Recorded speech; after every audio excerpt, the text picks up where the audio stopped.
Honorable Dr. Ramanathan Arjuna, you have 5 minutes. மதிப்புக்குரிய சபாநாயகர் கதிரையிலே வீட்டிருக்கின்ற எங்களுடைய பாராளுமன்ற உறுப்பினர் அவர்களே, இந்த உண்மையிலே சொல்ல போனால் இது ஒரு நல்ல விடயம். இந்த மாதிரியான ஒரு தனிப்பட்ட பாராளுமன்ற உறுப்பினர்களுடைய ஒரு விவாதம் ஒன்றை ஹொனரபிள் ரவீந்திர பண்டார் அவர்கள் கொண்டு வந்திருப்பது உண்மையாகவே நல்ல விடயம். ஏனென்றால் இந்த நாட்டை முன்னேற்றுவதாக இருந்தால் அதிலே 1000 இல்ல 10,000 வீதங்கள் நாங்கள் உங்களுக்கு சப்போர்ட் தருவதாக, உங்களுக்கு ஆதரவு தருவதாகத்தான் வடக்கு மாகாணத்திலே உங்களுக்கு பாராளுமன்ற தேர்தலிலே உங்களுக்கு 3 ஆசனங்களை தந்திருந்த தமிழினம், யாழ்ப்பாண தமிழினம். ஒன்றே ஒன்று சொல்ல விரும்புகிறேன். எங்களுடைய ரவீந்திர பண்டார் அவர்கள் சொன்னார், Ilangai CTB, Sri Lankan transport bus company CTB 1950 வருடங்கள் ஞாபகம் இல்லை, 1950களிலே ஆரம்பிக்கப்பட்ட வேண்டும். ஆனால் நான் இந்த விடயத்தை கன்சல்ட் பண்ண விரும்புகிறேன். சிடிபி எனப்படுகின்ற ஒன்றை நாங்கள் ஆரம்பிப்பதற்கு முன்னம் 1938ஆம் ஆண்டு எனது அம்மாவினுடைய தந்தையார், நீங்கள் வேணுமென்றால் வரலாற்றை போய் பார்க்கலாம், நொதோன் ஒபிச்சுவரி கம்பெனி அல்லது நாகலிங்கம் ஒபிச்சுவரி கம்பெனி என்று சொல்லப்படுகின்ற என்ஓபி என்று சொல்லப்படுகின்ற 160 பஸ் கொண்டு வைத்திருந்ததுதான் நாங்கள் வடக்கு தமிழர். நொதோன் ஒபிச்சுவரி கம்பெனி அல்லது நாகலிங்கம் ஒபிச்சுவரி கம்பெனியிலிருந்தான் 1938ஆம் ஆண்டு 160 பஸ்கள் வாங்கப்பட்டு சிடிபி என்பது 1952ஆம் ஆண்டு 1952 அல்லது 54ஆம் ஆண்டு உருவாக்கப்பட்டது. அந்த வரலாற்றை கொண்டிருக்கிற நாங்கள் இப்போது மறுபடியும் உங்களிடம் வந்து இந்த பஸ்களை, வடக்கு கிழக்கில் இருக்கிற இந்த பஸ்களை திருத்தி தாருங்கள். எங்களுடைய பிமல் ரத்நாயக் அவர்கள் போக்குவரத்து அமைச்சர். ஆனால் அண்மையில் நீங்கள் பார்த்தால் தெரியும், தேர்தல் நேரங்களில் எங்களுடைய பாராளுமன்ற உறுப்பினர் இளங்குமரன் அவர்கள் பாராளுமன்ற பஸ் ஸ்டாண்டை போய் கீறி கொண்டிருப்பார், அதை ஒரு விளக்கமாத்தை வைத்து துடைத்துக் கொண்டிருப்பார். அது அல்ல அபிவிருத்தி. நீங்கள் 180 பாராளுமன்ற உறுப்பினர்களை கொண்டு வைத்திருக்கின்ற போது 159 நாங்கள் தமிழர்களாக உங்களை எவ்வாறு வரவேற்றோம், உங்களை வடக்கு மாகாணம் எவ்வளவு ஒரு ஆசையாக வரவேற்பது, உங்களுடைய வடக்கு மாகாண உங்களுடைய உரையை என்னுடைய உரையிலே வடக்கு மாகாண பட்ஜெட் என்று சொல்லும் அளவுக்கு உங்களிலே எங்களுக்கு நம்பிக்கை இருந்தது. நாங்கள் தமிழர்கள் இலகுவாக உங்களை நம்பிவிடுவோம். அதைத்தான் எங்களுடைய வடக்கு மாகாணத்தில் இருக்கிற தமிழர்கள் செய்தார்கள். ஆனால் இந்த 7 மாதங்களிலே நீங்கள் வடக்கு கிழக்கிலே செய்த அபிவிருத்தியை சற்று சிந்தித்து பாருங்கள். உங்களுடைய பிமல் ரத்நாயக் அவர்கள் வந்தார், எலெக்ஷன் நேரம் உங்களுடைய ஜனாதிபதி வந்தார், பிரதமர் வந்தார், எல்லாரும் வந்தார்கள். கோயில் திருவிழாக்கள் போல் பெரிய பிரச்சார மேடைகள் நடத்தப்பட்டது. நாங்கள் எதிர்பார்த்தோம் அரசியலையும் தாண்டி தமிழ் மக்களுக்குரிய ஒரு விடிவை நீங்கள் செய்வீர்கள் என்று. ஆனால் நான் நினைக்கிறேன் எங்களுடைய வடக்கு கிழக்கு மக்கள் இப்போது முற்றாக உங்களுடைய அரசாங்கத்தை எதிர்க்கிறார்கள். அதுக்கு ஒரு முக்கியமான காரணம், ஒன்று, ஒரு தமிழனாக இருந்த எனது குரலை நீங்கள் 8 நாட்கள் தொடர்ந்து உள்ளூராட்சி சபை தேர்தலுக்காக முறுத்தி வைத்தீர்கள். ஆனால் அது என்னுடைய தனிப்பட்ட விடயம். ஆனால் அதையும் தாண்டி இன்று கஜேந்திரகுமார் பொன்னம்பலம் அவர்கள் ஒரு பாராளுமன்ற உறுப்பினரை கொண்ட கட்சி வந்து இப்போ 80,000 வாக்குகளை உள்ளூராட்சி சபை தேர்தல் விழுந்திருக்கிறது என்றால் அதிலே ஒரு சிறு அளவிலே நான் அவருக்கு கொடுத்த ஆதரவு. நான் சொல்லியிருக்கிறேன், எனக்கு அரசியல் இல்லை, ஆகவே கஜேந்திரகுமார் பொன்னம்பலம் அவர்களுக்கு உங்களுடைய ஆதரவை கொடுங்கள் என்று நான் சொன்னதால் ஒரு சிறு அளவண்டு வைத்துக் கொள்வோம். நான் பெருசாக கதைக்கவில்லை. என்னிடம் இருந்த வாக்கு வங்கி 27,000. ஏன் நான் என்பிபிக்கு அந்த ஆதரவை கொடுக்காமல் இன்னொரு தமிழ் கட்சியை கொடுக்கிறேன் என்றால் நீங்கள் பொய் சொல்லுகிறீர்கள். வடக்கு மாநிலத்தில் இருக்கிற பஸ்களை எடுத்து பாருங்கள். உங்களுடைய அமைச்சருக்கு ஜெட்டி என்று கூட சொல்ல தெரியவில்லை, யட்டி என்று நாங்கள் உள்ளாடைகளை உங்களுடைய அமைச்சர் வந்து எங்களுடைய மேடைகளில் சொல்லும் அளவுக்கு உங்களுடைய மானம் மரியாதை இறங்கி இருக்கிறது. தயவு செய்து இந்த நிலைமையிலாவது சற்று சிந்தியுங்கள். வடக்கு மாகாணத்துக்கு வாருங்கள். இப்போது தேர்தல் முடிந்திருக்கிறது, வாருங்கள். எங்களுடைய நிலங்கள் எவ்வாறு இருக்கின்றதை பாருங்கள். எங்களுடைய பாதைகள் 5,000 மில்லியன் நீங்கள் ஒதுக்கி இருக்கிறீர்கள். அவற்றை நாங்கள் டிசிசி மீட்டிங்களை அடிபட்டு எடுக்கும் போது தயவு செய்து உதவி செய்யுங்கள். ஆனால் ஹொனரபிள் பாராளுமன்ற உறுப்பினர் அவர்கள் கொண்டு வந்த இந்த பாராளுமன்ற சிறப்பு பிரேரணையை நான் உண்மையாகவே ஆமோதிக்கிறேன்.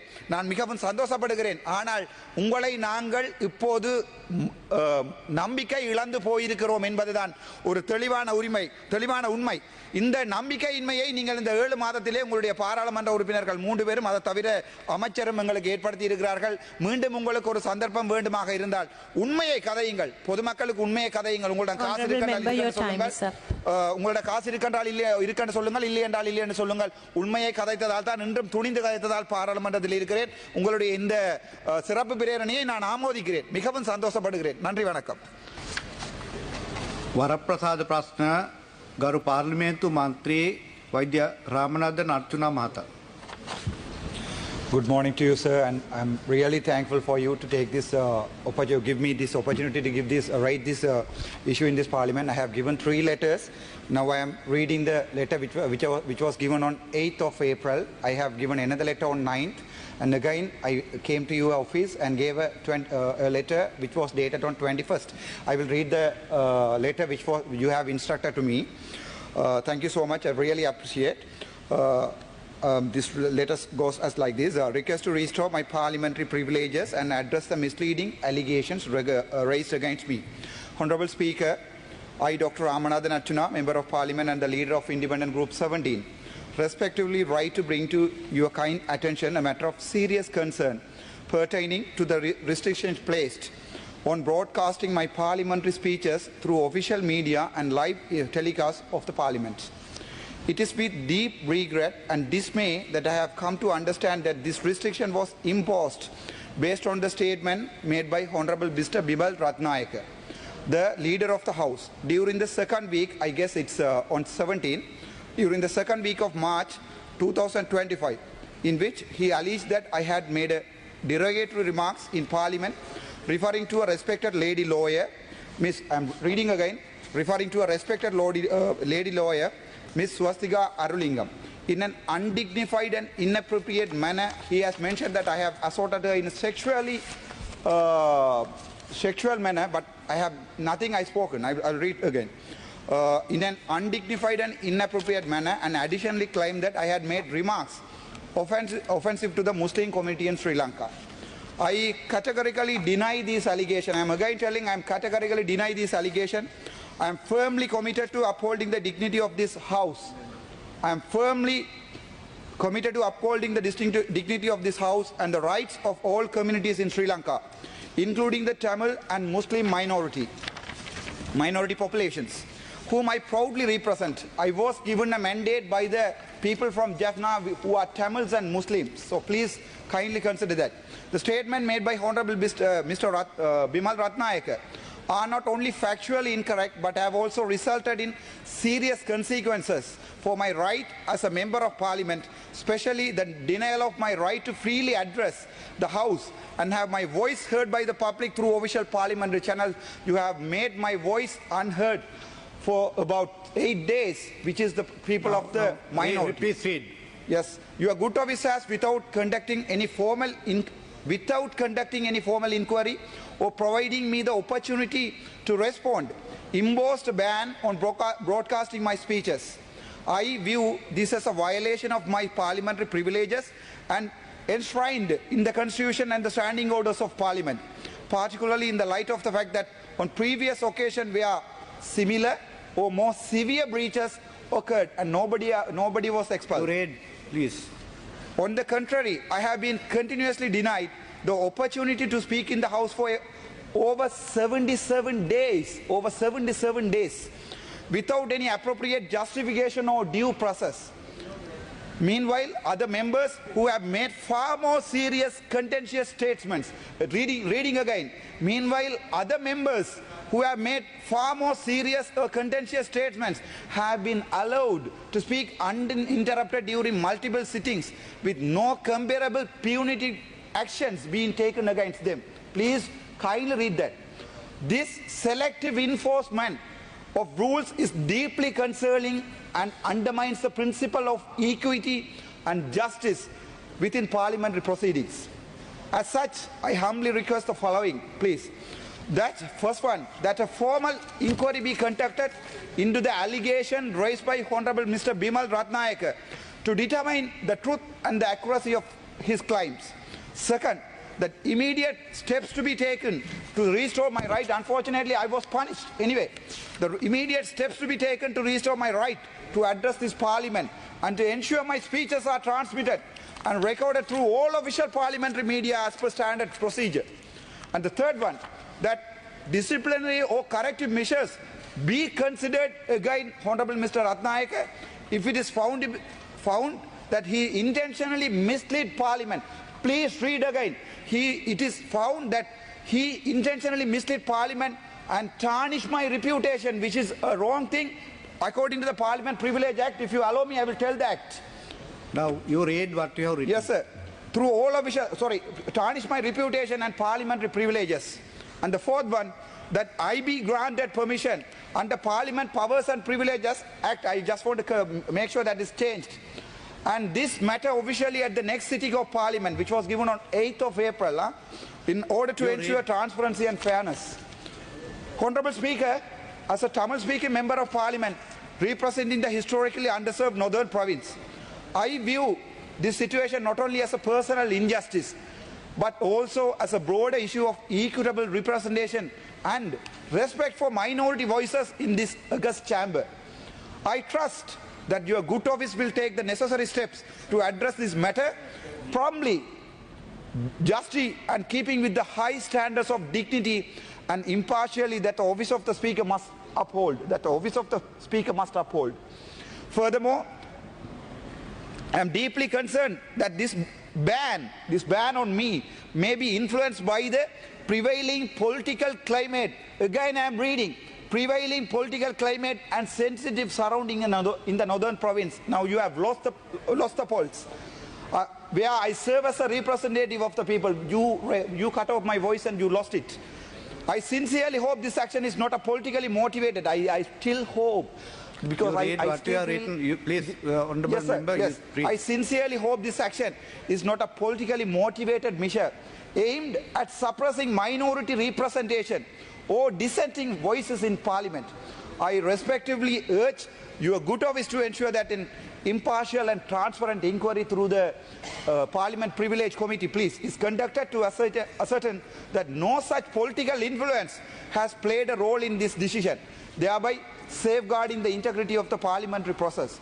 Thank you for your kind, and I'm really appreciating you, sir, to let me to speak in this parliament. Thank you, and after 77 days, and after again 30 days. Yes. Thank you. Yours faithfully, Dr. Ramanathan Archuna, Honorable Member of Parliament, Independent Group Team Leader. Thank you. Archunan, you have 5 minutes. மதிப்புக்குரிய பிரதி சபாநாயகர் அவர்களே, honourable Heshan Vithanage அவர்களுடைய பாராளுமன்ற உறுப்பினர்களுடைய சிறப்புரிமை தொடர்பான இந்த விவாதத்திலே நான் கலந்து கொள்வதில் பெருமைப்படுகிறேன். ஒன்றே சொல்ல விரும்புகிறேன். நாங்கள் ஒரு வீர தமிழினம். திரும்பவும் தமிழிலே சொல்கிறேன். வீர சிங்களவர்கள் என்று ஒரு இடத்தில் இல்லை, வீர முஸ்லிம்கள் என்று இல்லை. நாங்கள் வீர தமிழினம். தேசிய தலைவருடைய வரலாற்றிலே வந்த எங்களுடைய வீர தமிழினத்துக்கு எங்களுக்கு ஒருபோதுமே பாதுகாப்பு என்பதை நாங்கள் கேட்கப் போவதில்லை. ஆனால் உங்களுடைய உறுப்பினரை டிஸ்டர்ப் பண்ண வேண்டாம் சொல்லுங்கள். நேற்று இதற்காக தான் என்னை வெளியே அனுப்பினார்கள். அதே நேரம் நாங்கள் ஒருபோதுமே பாதுகாப்பு கேட்கப் போவதில்லை. Okay, you may proceed to the topic. நாங்கள் என்னுடைய நேரத்தை குறைப்பதற்காக தயவுசெய்து நேரத்தை அதிகரித்து தாருங்கள். நாங்கள் ஒருபோதுமே பாதுகாக்க கேட்க போவதில்லை. இந்த பாராளுமன்றத்துக்கு நான் பயணிக்கின்ற ஒவ்வொரு நாட்களும் தன்னந்தனியாக தான் பயணிக்கிறேன். எனக்கு எந்த பாதுகாப்பும் இல்லை. பாதுகாப்பை எடுத்திருக்கிறார்கள், வாகனங்களை எடுத்திருக்கிறார்கள், எந்த பிரச்சனையும் இல்லை. ஆனால் மிகவும் கவலையானது என்றால் ஒரு பாராளுமன்ற சிறப்புரிமை என்று பார்லிமெண்ட் பிரிவிலேஜ் ஆக்ட் என்று இருக்கிறது ஐயா. இந்த ஆக்டை நான் தமிழில் சொல்ல விரும்புகிறேன். இந்த ஆக்டிலே தெளிவாக சொல்லி இருக்கிறது ஷெட்யூல் ஏ, ஷெட்யூல் பி என்று 2 ஷெட்யூல் போட்டு இருக்கிறார்கள். இந்த ஆக்டை தயவு செய்து படித்து பாருங்கள். இதிலே எந்த பாராளுமன்ற உறுப்பினர், அதிலே செக்ஷன் 4 சொல்லுகிறது, எந்த பாராளுமன்றத்துக்கும் பாராளுமன்றத்தில் கதைக்கப்பட்ட விடயங்களை திருப்பிப்படுத்துவது பீனல் கோட் செக்ஷன் 119 படி 7 வருடங்கள் தண்டிக்கப்படக்கூடிய குற்றம். உங்கள் பிமல் ரத்நாயக்க நான் கதைக்காத ஒரு விடயத்தை, நான் சொல்லாத ஒரு விடயத்தை இந்த பாராளுமன்றத்திலே சொல்லி 8 நாட்கள் ஒரு தமிழ் பாராளுமன்ற உறுப்பினரை அது எதற்காக செய்யப்பட்டது என்றால் இந்த உள்ளூராட்சி சபையிலே எனது குரல் வலையை நெறித்தால் வெல்லலாம் என்று நினைத்தார்கள். நான் இந்த பாராளுமன்றத்திலே உண்மையான தமிழனாக இருக்க விரும்புகிறேன். நான் நினைத்திருந்தால் கஜேந்திரகுமார் பொன்னம்பலம் அவர்களுக்கு கை காட்டாமல் விட்டிருந்திருக்கலாம். ஆனால் நான் ஒருபோதும் அப்படி செய்யவில்லை.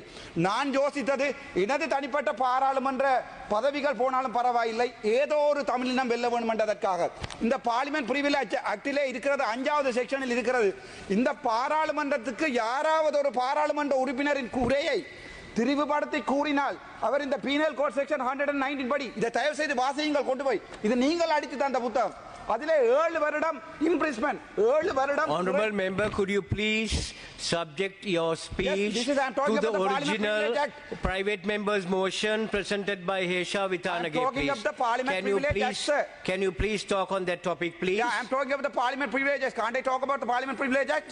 You are the original private member's motion brought by Honorable Hesha Vitanage. that is Can you regarding read the that first Parliament and then member's reply privilege. to that? Honorable Speaker, that is also regarding the Parliament Privilege. I'm talking about the Parliament Privilege Act. Why you are disturbing me in that such manner? I have never gone anything out of this. Please understand.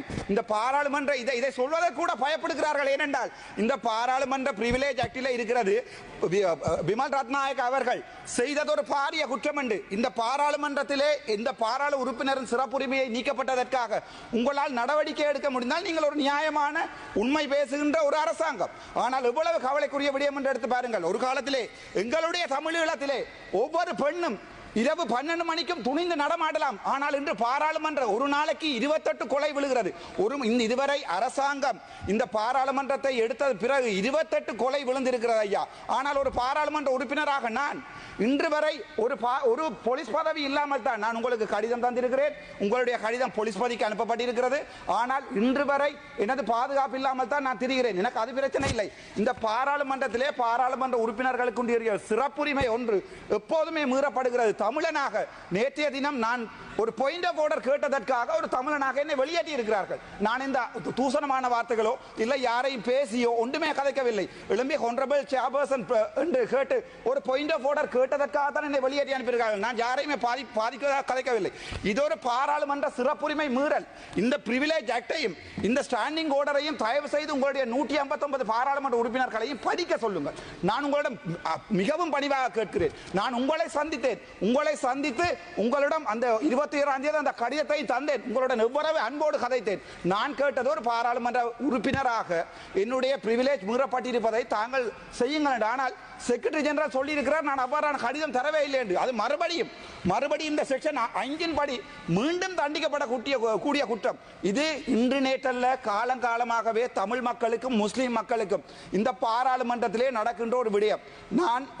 இந்த விடயத்தை நான் சொல்வது என்னென்றால் இந்த விடயத்தை நாங்கள் நிவர்த்தி செய்யாவிடில் Honorable member, your time is up. நன்றி ஐயா, நான் முடிக்கிறேன். இந்த விடயத்தை நிவர்த்தி செய்யாவிடில் இது எங்களுக்கு ஒரு பாரதூரமான விளைவை ஏற்படுத்தும். இந்த சந்தர்ப்பத்தை தந்த எங்களுடைய பாராளுமன்ற உறுப்பினர் ஹானரபிள் ஹேஷா விதானி அவர்களுக்கு உண்மையிலே மனமார்ந்த நன்றிகள். Thank you. Honorable member, I did acknowledge the receipt of that letter when you brought this matter up yesterday. I just want to make a note of that.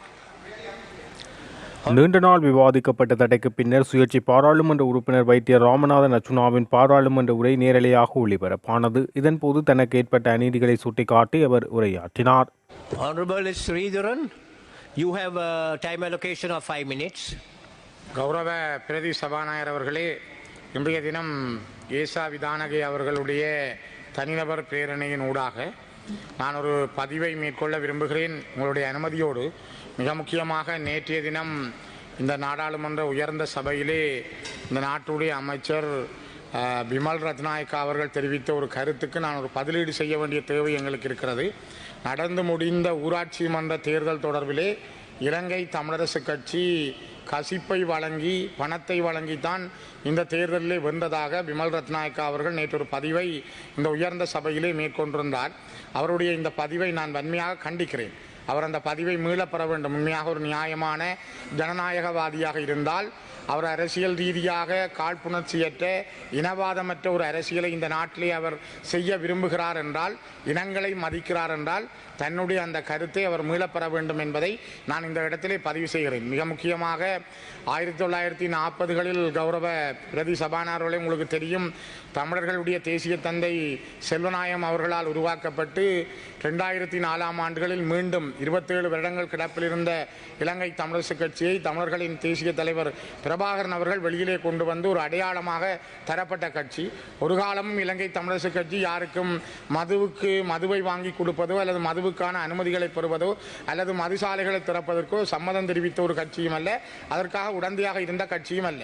அதேபோல நாங்கள் பணம் வழங்கி ஒரு காலமும் வாக்கு பெற்றவர்கள் அல்ல. ஒரு தேசிய இனத்தினுடைய தமிழ் தேசிய இனத்தினுடைய அடையாளத்தை அவர்களுடைய இருப்பை அவர்கள் இந்த மண்ணிலே வாழ வேண்டியதற்கான வாழ்க்கை முறையை இழந்து போன இறமையை மீட்பதற்காக போராடுகின்ற ஒரு தனித்துவமான இனத்தினுடைய ஒரு விடுதலை இயக்கம்தான் இலங்கை தமிழரசு கட்சி. ஆகவே பிரதி சபாநாயகர் அவர்களே, நான் நினைக்கிறேன் நீங்கள் ஒரு இனம் சார்ந்தவர். இந்த நாட்டிலே Honorable Sridharan, could you make your speech with regard to the private members' motion, please? With regard to the topic at hand. கவனத்திலே கொண்டு தயவு செய்து இந்த விடயங்கள் சரியான முறையில் இனங்களுக்கு இடையிலான ஒற்றுமைகள் கவனிக்கப்பட வேண்டும், அணுகப்பட வேண்டும் என்பதை நான் மீண்டும் பதிவு செய்கிறேன். பொறுப்போடு எங்களுடைய கட்சி சார்பாக, எங்களுடைய கட்சி அப்படியான கசிப்போ பணமோ வழங்குகின்ற கட்சி அல்ல என்பதை மீண்டும் பதிவு செய்கின்றேன். வாக்குக்காக பணத்தையும் கசிப்பையும் வழங்கும் கட்சி நாமல்ல என இலங்கை தமிழரசு கட்சியின் பாராளுமன்ற குழு தலைவர் சிவஞானம் ஸ்ரீதரன் தெரிவித்தார். பிமல் ரத்நாயக்க தெரிவித்த கருத்துக்கு பதிலளிக்கும் போது அவர் இதனை தெரிவித்தார். ජීජී පොන්නම්බලම් මන්ත්‍රීතුමා ඔබතුමාට විනාඩි 5ක කාලයක් ලැබෙනවා. තව ටිකක් වැඩියෙන් දෙන්න මැඩම්. குழுக்களின் பிரதி தலைவர் அவர்களே, கௌரவ சமிந்த விஜயசிறி அவர்கள் கொண்டு வருகின்ற இந்த பிரேரணையிலே ஆமோதித்து பேசுவதிலே மகிழ்ச்சி அடைகின்றேன். பிரேரணை குறிப்பிடுகின்றது, கணக்காய்வு அறிக்கைகளின் ஊடாக முன்வைக்கப்படுகின்ற பரிந்துரைகளை நடைமுறைப்படுத்துவதற்கான வேலை திட்டம் ஒன்றை தயாரித்தல். உண்மையிலே இப்படிப்பட்ட ஒரு பிரேரணை ஏற்கனவே இருக்கக்கூடிய அறிக்கைகளை நடைமுறைப்படுத்துவதற்கு நடவடிக்கை எடுக்க சொல்லி பரிந்துரை செய்வது எந்தளவுக்கு ஒரு வெட்கப்பட வேண்டிய ஒரு விடயம் என்பதை இந்த பாராளுமன்றத்தில் இருக்கக்கூடிய உறுப்பினர்கள் உணர வேண்டும். இது இந்த ஆய்வு அறிக்கைகள் தொடர்பான விடயங்கள் மட்டுமல்ல, நாட்டினுடைய பிரதான சட்டமாக இருக்கக்கூடிய அரசியலமைப்பை 38 வருஷமாக இருக்கக்கூடிய ஒரு சில அம்சங்களை நடைமுறைப்படுத்தாமல் இருப்பது, நடைமுறைப்படுத்து 38 வருஷமாக சர்வதேச சமூகமே சொல்லக்கூடிய அளவுக்கு தான் இந்த நாட்டினுடைய நிலைமை. ஆகவே இன்றைக்காவது இப்படிப்பட்ட ஒரு பிரேரணை ஒன்று கொண்டு இந்த பிரேரணையுடைய பரிந்துரை ஊடாக இந்த பாராளுமன்றத்துடைய இல்லாட்டி இந்த அரசாங்கங்களுடைய இந்த படுமோசமான கலாச்சாரத்தை மாற்றியமைக்கிறதுக்குரிய ஒரு நிலைமை உருவாகும் என்றாவது நாங்கள் இந்த பிரேரணையை சமிந்த விஜயசிறி கௌரவ பாராளுமன்ற உறுப்பினரோடு இணைந்து இதை ஆதரிக்க விரும்புகின்றோம். குறிப்பாக நான் இந்த ஆய்வறிக்கைகள் தொடர்பாக சொல்ல வேண்டியது, இந்த அரசாங்கம் கூட இதுக்கு முதல் இருந்த அரசாங்கங்கள் செய்யவில்லை என்று சொல்லித்தான் மக்கள் கடும் அதிருப்தியிலே இந்த அரசாங்கத்துக்கு, தேசிய மக்கள் சக்தி அரசாங்கத்துக்கு மிகப்பெரிய ஒரு பெரும்பான்மையை வழங்கி 3/2 பெரும்பான்மைக்கும் விட ஒரு மகத்தான பெரும்பான்மையை வழங்கி ஆட்சிக்கு கொண்டு வந்திருக்கிறார்கள். இந்த அரசாங்கம் கூட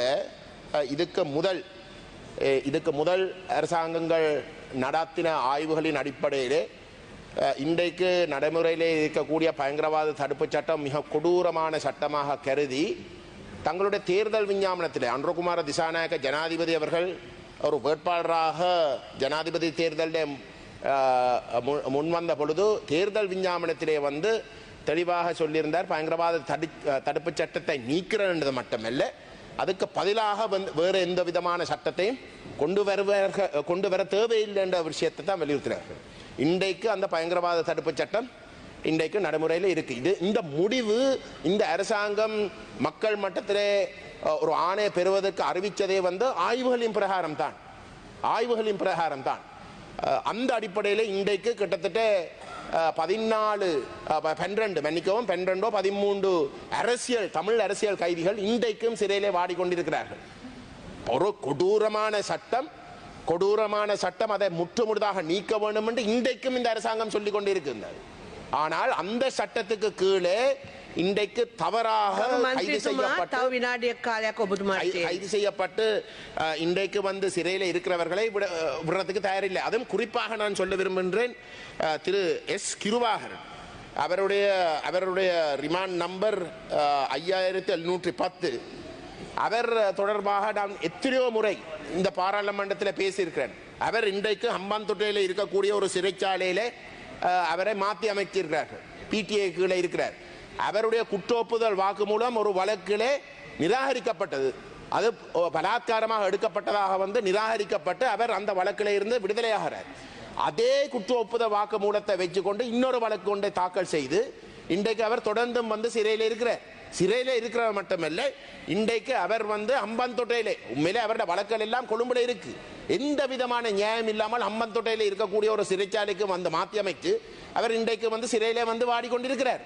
அவர் கேட்கிறார், எத்தனையோ இடங்கள்ல வந்து அவர் கேட்டிருக்கார் வந்து வெளிக்கடை சிறைக்கு வந்து திருப்பி மேடம் வெளிக்கடை சிறைக்கு வந்து திருப்பி அனுப்ப சொல்லி, அது எத்தனையோ ஆய்வுகள் செய்வோம் என்று சொல்லி போட்டு இந்த அரசாங்கம் கூட அது சம்பந்தமா எந்த விதமான முடிவும் இல்லை. இன்னும் ஒரு விஷயத்தை சொல்றேன். இன்னொரு அரசியல் கைதி, அதுவும் பிடிஏக்கு கீழே அரவிந்தன் என்ற பேர்ல அவருடைய உண்மையான பேர் ஆனந்தவர்மன். அவர் இன்றைக்கு ஒரு வருஷத்துக்கு மேல டிடென்ஷன் ஆர்டர்ல பிடிஏ கீழே இருக்கிறார். அவர் இன்றைக்கு சுகம் இல்லாமலும் இருக்கிறார். அவர் தொடர்பாக எந்த விதமான விசாரணையும் இல்லை. இது ஒரு அநியாயம். கௌரவ உறுப்பினர் அவர்களே, பிரதமர் அவர்களும் இங்கே இருக்கிறார்கள். இது ஒரு அநியாயம். இது தேவையில்லாத விஷயம். சாட்சியம் எதுவும் இல்லாமல் ஆக்கள் ஒரு அறிக்கை இந்த அரசாங்கமே ஏற்றுக்கொண்டிருக்கின்றது வந்து பயங்கரவாத தடுப்பு சட்டம் பிரியோசனம் இல்லை. அது ஒரு மிக மோசமான ஒரு சட்டம். அதுக்கு பிறகும் இப்படி வந்து ஆக்கள் பழிவாங்கப்படுகின்றது என்றது உண்மையிலே ஏற்றுக்கொள்ளக்கூடிய ஒரு விஷயம். தயவு செய்து இந்த அரசாங்கம் இந்த அறிக்கைகள் தொடர்பாக இந்த பயங்கரவாத தடுப்பு தங்களே சொந்த ஒரு நிலைப்பாடாக ஏற்றுக்கொண்டிருக்கிற இந்த விடயத்திலாவது அவர்கள் அதை நடைமுறைப்படுத்தவும் என்று தாழ்மையுடன் கேட்டுக்கொள்ள விரும்புகின்றேன். அரசியல் கைதிகளின் விவகாரம் தொடர்பாக அகில இலங்கை தமிழ் காங்கிரஸ் பாராளுமன்ற உறுப்பினர் கஜேந்திரகுமார் பொன்னம்பலம் பாராளுமன்றத்தில் கருத்து தெரிவித்தார். வணக்கம். கடந்த 6ஆம் தேதி நடைபெற்ற உள்ளூராட்சி மன்ற தேர்தல் சம்பந்தமாக இலங்கை தமிழரசு கட்சியினுடைய பதில் தலைவர் என்ற வகையில் என்னுடைய கருத்துக்களை பகிர வேண்டிய பொறுப்பு எனக்கு இருக்கிறது.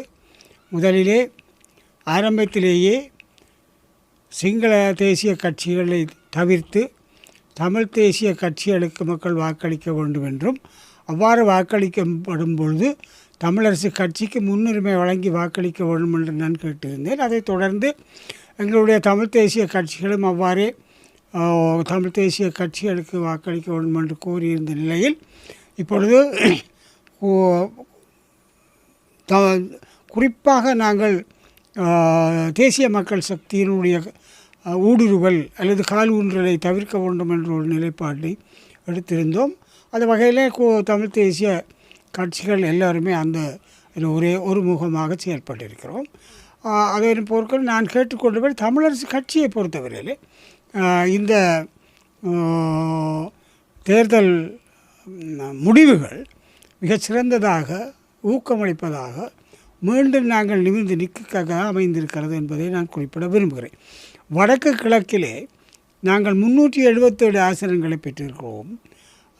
யாழ்ப்பாணம் மாவட்டத்தில் கூட நாங்கள் 135 ஆசனங்களை பெற்றிருக்கிறோம். நமக்கு அடுத்தபடியாக வந்த தேசிய மக்கள் சக்தி 81 ஆசனங்களையும் காங்கிரஸ் கட்சி 79 ஆசனங்களையும் பெற்றிருக்கிறது யாழ்ப்பாணம் மாவட்டத்தில்.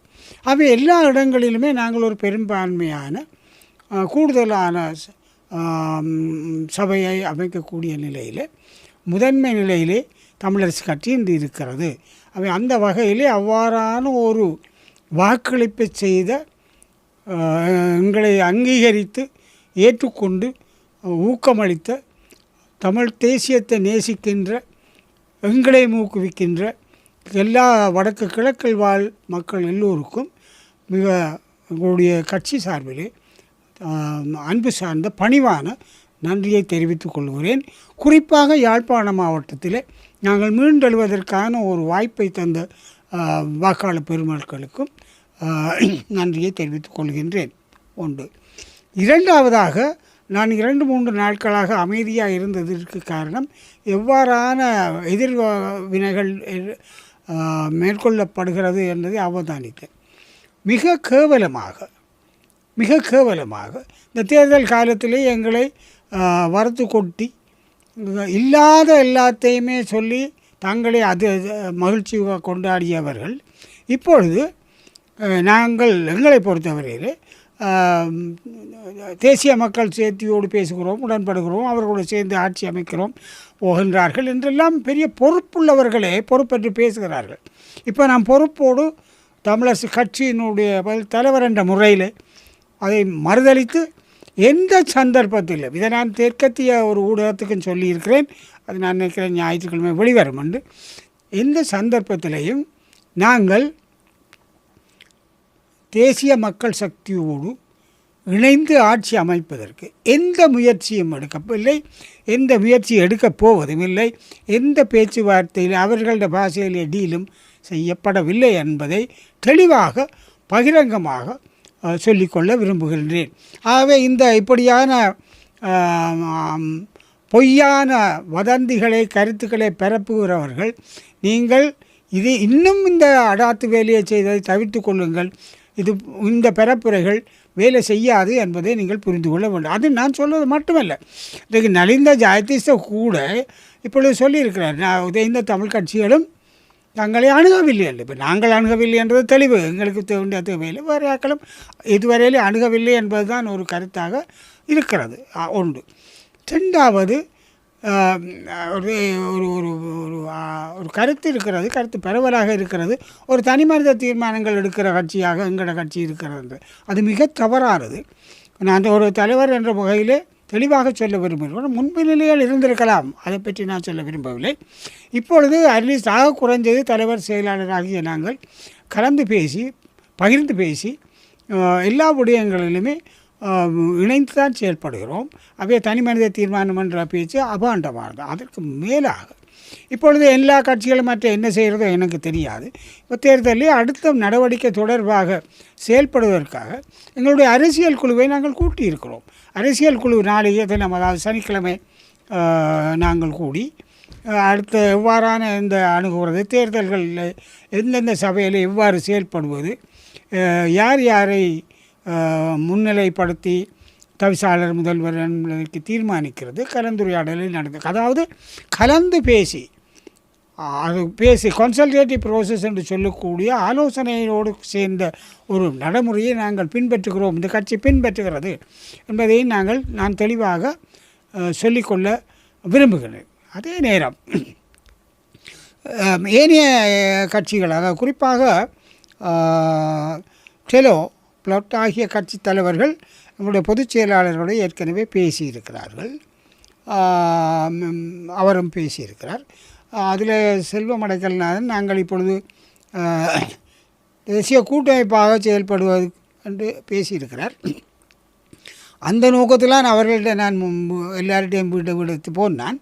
இப்போ அவர்கள் அந்த லைனுக்கு அந்த வழிக்கு அந்த முறைக்கு வருவது மிகவும் பாராட்டத்தக்கது, வரவேற்பத்தக்கது. ஆகவே ஒருங்கிணைந்து செயல்படுவது என்பதில் எல்லோருக்கும், காங்கிரஸ் உட்பட, நாங்கள் இருகரம் கூட்டி கோரிக்கை விடுகிறோம்.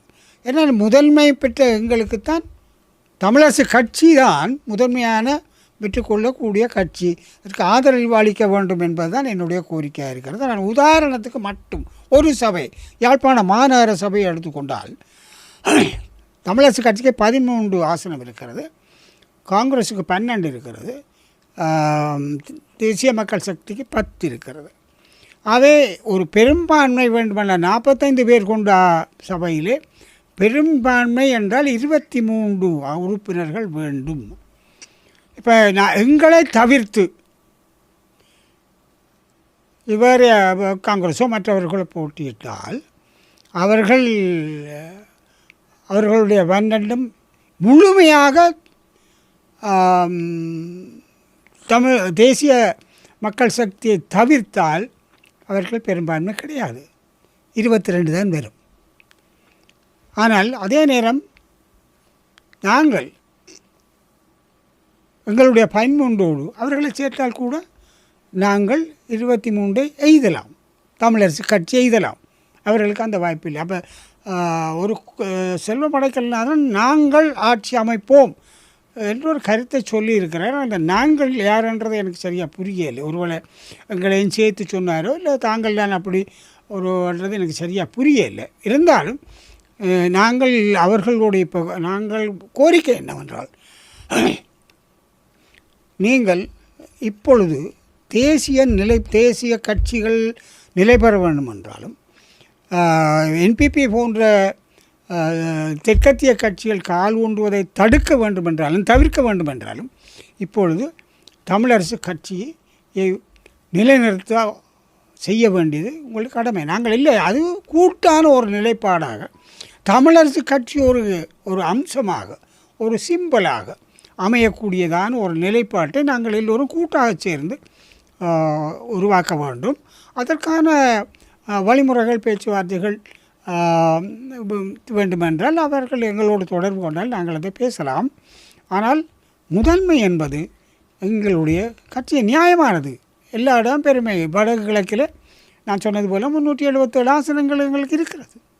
ஆகவே நாங்கள் முதன்மையாக சொல்வது என்பதில் எந்தவித மிகைப்படுத்தலும் கிடையாது. அந்த வகையில் மீண்டும் இப்பொழுது நான் கோரக்கூடியது எல்லா கட்சிகளும் தேசிய கட்சிகளும் தமிழ் கட்சிகளும் இணைந்து நிலையான தமிழருடைய தன்மானத்தோடு தமிழ் தேசியத்தோடு உரிமையோடு நிற்கக்கூடிய உள்ளூராட்சி மன்றங்களை வழிநடத்தக்கூடிய, நான் ஏற்கனவே சொன்னது போல் உள்ளூராட்சி மன்றங்களை முறையாக வழி நடத்தக்கூடிய ஆற்றல்கள் அனுபவஸ்தர்கள் எங்களுடைய கட்சியில் இருக்கிறார்கள். அவை அவர்கள் வழி நடத்தக்கூடிய வாய்ப்பை ஏற்படுத்த வேண்டும். அதற்கான எல்லா கட்சிகளும் ஒத்துழைக்க வேண்டும் என்று நான் நினைக்கிறேன்.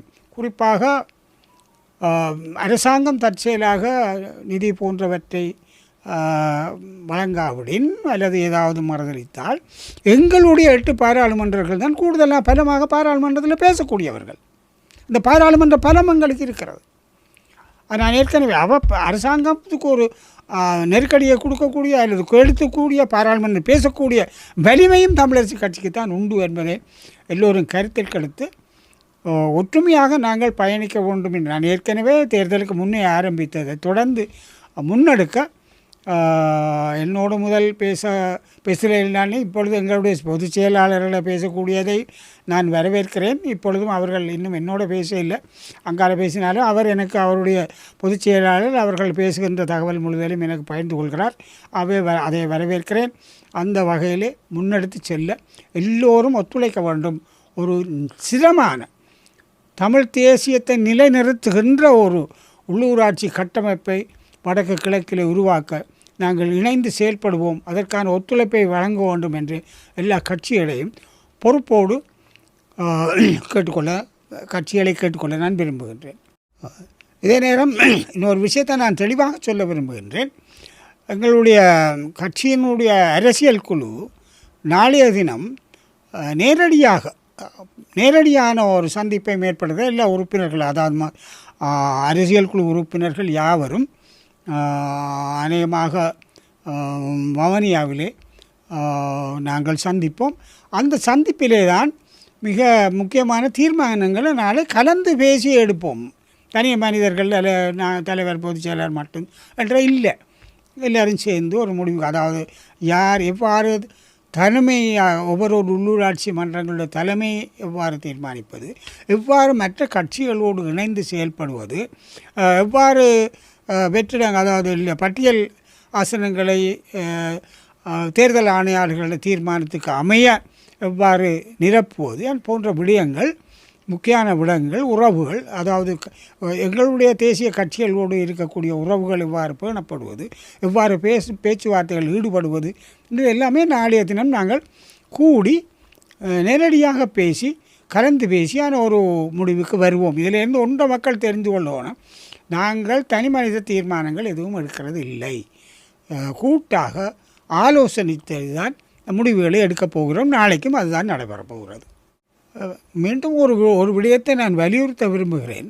இந்த தேர்தல் காலத்தில் இருந்து நாங்கள் அரசாங்கத்தோடு கைக்கிறோம், அவர்களோட பேசுகிறோம், என்பிபிக்கு சாதம் என்று அபாண்டமாக அபகீர்த்தி ஏற்படுத்தும் வரையிலே பேசினார்கள். ஆனால் எழுதினார்கள், ஒவ்வொரு வெப்சைட்டுகள் என்று எல்லாம் எழுதினார்கள். ஆனால் மக்கள் அதை ஏற்றுக்கொள்ளவில்லை என்பதை இந்த எழுதுகிறவர்கள் இன்னும் புரிந்து கொள்ளவில்லை போல இருக்குது.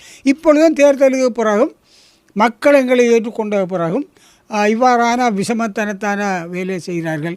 நான் என்று சொல்கிறேன், நீங்கள் என்னதான் முக்கினாலும் இனி மக்கள் மத்தியில் உங்களோட பொய்ப்பிரசாரங்கள் எடுபடாது என்பதை தயவு செய்து நீங்கள் புரிந்து கொள்ள வேண்டும்.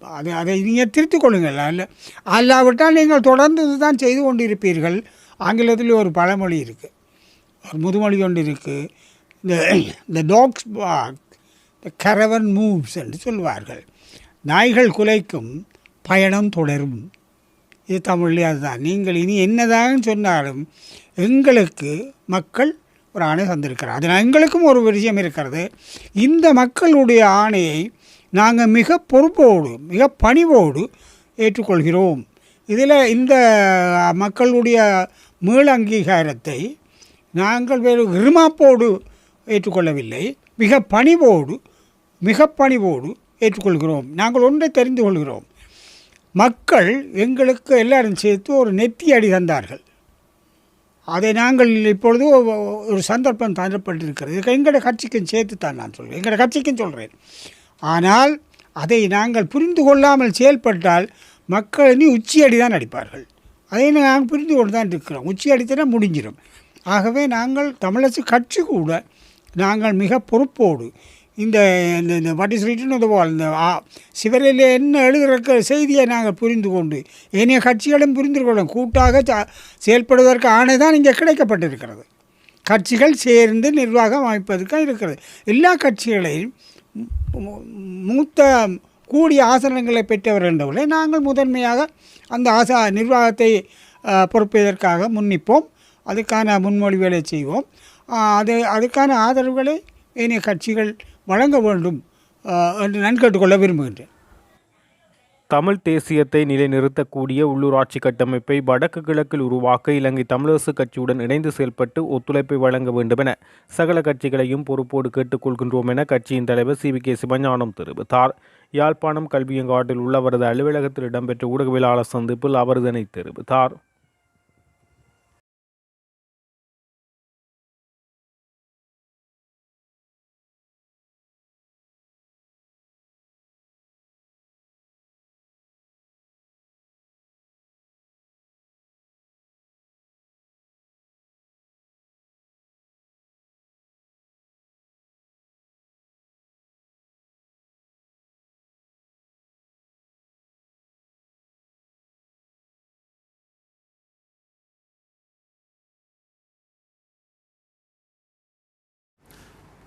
தியாகராஜா பிரகாஷ், இலங்கை தமிழரசு கட்சியின் மானிப்பாய் தொகுதி தலைவர். நடைபெற்று முடிந்த உள்ளூராட்சி மன்ற தேர்தலில் வலிகாமம் தெற்கு பிரதேச சபையில் 18 வட்டாரங்களிலே 13 வட்டாரங்களை இலங்கை தமிழரசு கட்சி கைப்பற்றியிருக்கிறது. எங்களை நம்பி எங்களுடைய கொள்கையை ஏற்று எங்களுடைய திட்டங்களை அங்கீகரித்து வாக்களித்த வலிகாமம் தெற்கு பிரதேச சபையின் ஒவ்வொரு வாக்காளருக்கும் எங்களுடைய மனமார்ந்த நன்றி அறிதலை தெரிவித்துக் கொள்கின்றேன். உங்களுடைய எண்ணம் நிறைவேற, உங்களுடைய வாக்கின் வன்மை பெற நாங்கள் ஒற்றுமையாக ஓரணியில் செயற்படுவோம். நாங்கள் எங்களுடைய பிரதேச சபையில் ஆட்சி அமைப்பதற்கு ஏனைய தமிழ் கட்சிகள், வெற்றி பெற்றுள்ள வேட்பாளர்கள், கட்சி தலைமை எங்களுடன் ஒன்றிணைந்து நாங்கள் ஆட்சி அமைப்பதற்கு உதவ வேண்டும் என்று இந்த இடத்திலே கேட்டுக்கொள்ள விரும்புகின்றேன். எங்களுடைய மக்கள் கடந்த ஜனாதிபதி தேர்தலிலும் கடந்த பாராளுமன்ற தேர்தலிலும் நாட்டிலே ஏற்பட்ட ஆட்சி மாற்றம் அல்லது அனுர அலை என்பதிலே சிக்கிவிடாமல் அவர்களுடைய போலி வேஷங்களை அறிந்து, போலி வாக்குறுதிகளை நன்கு அறிந்து விளங்கி இந்த முறை தமிழ் கட்சிகளுக்கு பெரும்பான்மையாக எல்லா இடங்களிலும் பெருவாரியாக வாக்களித்திருக்கிறார்கள். எங்களுக்கு வாக்களித்த மக்களின் விருப்பம் அல்லது அவர்களுடைய எதிர்பார்ப்பு நிறைவேறத்தக்க வகையிலே நாங்கள் ஒற்றுமையாக செயற்படுவோம். இந்த அரசாங்கத்தினுடைய வாக்குறுதிகளை அல்லது செயற்பாட்டை குறுகிய காலத்திலே, மிகவும் குறுகியதான ஒரு காலத்திலே ஒரு மாற்றத்தை, இந்த அரசாங்கத்தினுடைய போலி முகத்தை எங்களுடைய மக்கள் அறிந்திருக்கிறார்கள். அதை உணர்ந்து வாக்களித்திருக்கிறார்கள். வாக்களித்த மக்களுக்கு நாங்கள் நன்றி கூறுவதோடு அவர்களுடைய எதிர்பார்ப்பு நிறைவேறும் வகையில் எதிர்காலத்தில் நாங்கள் செயற்படுவோம் என்பதையும் கூறிக்கொள்ள விரும்புகின்றேன்.